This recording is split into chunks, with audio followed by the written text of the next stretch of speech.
भाग 1। सुनसान रास्ता और रहस्यमयी परछाई। राजस्थान के बड़कीसर गांव में एक डरावनी कहानी मशहूर थी। एक बूढ़े की आत्मा जो राहगीरों से बीड़ी मांगती थी। कहते हैं जो उसे बीड़ी देने से मना करता वह कभी घर नहीं लौट पाता। आशीष 22 साल का एक युवा शहर से गांव अपने दादा दादी से मिलने आया था। गांव के लोग उसे इस आत्मा के बारे में चेतावनी देते, लेकिन वह हंसकर टाल देता। एक रात जब वह गांव के बाहर बनी ढाणी से लौट रहा था, तब अजीब सा सन्नाटा था। पेड़ हवा में हिल रहे थे। तभी उसे एहसास हुआ कोई उसका पीछा कर रहा है।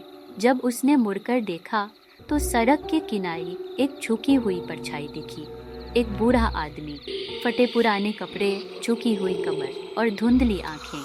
वह धीरे धीरे उसकी ओर बढ़ रहा था। अचानक एक भारी कांपती आवाज आई, एक बीड़ी दे दो। आशीष के रोंगटे खड़े हो गए। बिना कुछ कहे उसने अपनी चाल तेज कर दी, लेकिन जैसे जैसे वह तेज चलता, बूढ़े की पदचाप भी बढ़ने लगी। अब रास्ते पर कोई और नहीं था, सिर्फ हवा की सरसराहट और सूखे पत्तों की आवाज। लेकिन फिर बीड़ी दे, नहीं तो तू नहीं बचेगा। अब की बार आवाज उसके कान के एकदम पास से आई। घबराकर उसने चारों ओर देखा, लेकिन बूढ़ा कहीं नहीं था। लेकिन तभी ठक ठक ठक, उसके ठीक सामने बूढ़ा प्रकट हो चुका था। उसकी आंखें काली और गहरी थी और उसके होंठों से सफेद राख झर रही थी। अब आशीष ने भागना शुरू किया, लेकिन जितना वह भागता, रास्ता उतना ही लंबा होता जा रहा था। उसे लगने लगा जैसे वह किसी अनदेखे जाल में फंस चुका है।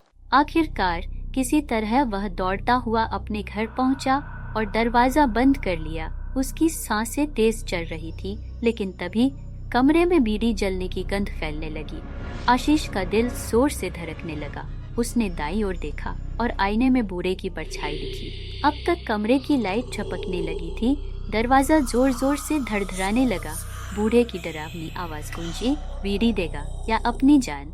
तभी आशीष को अपने दादा की बात याद आई। अगर आत्मा कुछ मांग रही हो तो मना मत करना, लेकिन डर कर भी मत देना।